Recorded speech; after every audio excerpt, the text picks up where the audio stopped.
പത്തനംതിട്ടയിൽ തെരുവുനായ ശല്യം രൂക്ഷമായിട്ടും കാര്യമായ പ്രതിരോധ നടപടികൾ സ്വീകരിക്കാതെ തദ്ദേശ സ്വയംഭരണ സ്ഥാപനങ്ങൾ 3 മാസത്തിനിടെ 25ലധികം ആളുകൾക്കാണ് തെരുവുനായയുടെ കടിയേറ്റത്. ജില്ലയിൽ തെരുവുനായ വന്ധ്യംകരണ പരിപാടികളും നിശ്ചലമാണ്.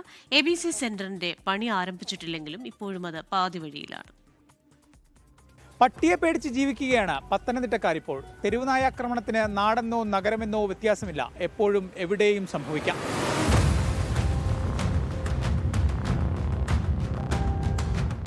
കഴിഞ്ഞ 3 മാസത്തിനിടെ 25ലധികം ആളുകൾക്കാണ് ജില്ലയിൽ തെരുവുനായ ആക്രമണത്തിൽ പരുക്കേറ്റത്.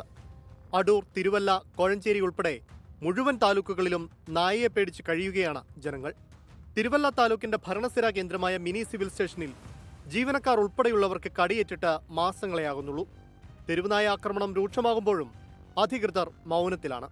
കോന്നിയിൽ ഒരു മെഡിക്കൽ കോളേജ് ഉണ്ടെന്നവർ കൊട്ടിഘോഷിച്ചിട്ടും കോന്നിയിൽ ചെന്നാൽ അന്നേരം തന്നെ കോട്ടയത്തേക്ക് പറഞ്ഞു വിടുന്ന ഒരു സ്ഥിതിയാണ് ഉണ്ടായിരിക്കുന്നത്. ജനങ്ങളാകെ തിരുവുനായകളുടെ വിഷയത്തിൽ ജനങ്ങളാകെ ബുദ്ധിമുട്ടിലിരിക്കുകയാണ്.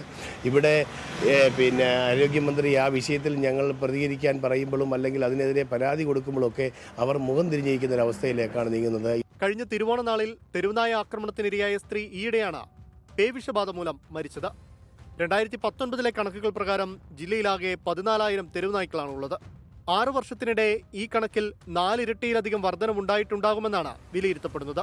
കാര്യങ്ങൾ ഗുരുതരമായ ജില്ലയിൽ ഒരു ABC സെന്റർ പോലുമില്ല. ജില്ലയിൽ ABC സെന്റർ ഇല്ലെന്നും മാത്രവുമല്ല, ഇവിടെ അങ്ങനൊരു സംവിധാനം കൊണ്ടുവരുമെന്ന് 1000 തവണ മന്ത്രി പറഞ്ഞിട്ടും അങ്ങനൊരു സംവിധാനം ഈ ജില്ലയിൽ ഇതുവരെ കണ്ടിട്ട് പോലും ഇല്ലാത്തൊരവസ്ഥയിൽ. തെരുവുനായകൾക്ക് പേവിഷ പ്രതിരോധ വാക്സിനേഷൻ ഉറപ്പാക്കുന്ന കാര്യത്തിലും തദ്ദേശ സ്ഥാപനങ്ങൾക്ക് വലിയ മടിയാണ്.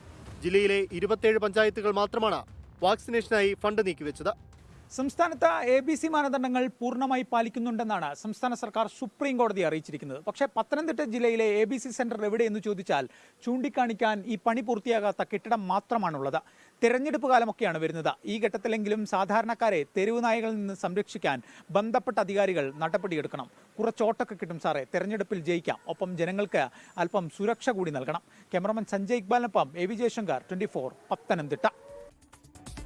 ലോകത്തെവിടെയായാലും ഏത് സമയത്തും 24 വാർത്തകളും ഓഗ്മെന്റഡ് റിയാലിറ്റി പാക്കേജുകളും എക്സ്പ്ലെയിനറുകളും വിശദമായി കാണാൻ ഞങ്ങളുടെ YouTube ചാനൽ നിങ്ങൾക്ക് സബ്സ്ക്രൈബ് ചെയ്യാം.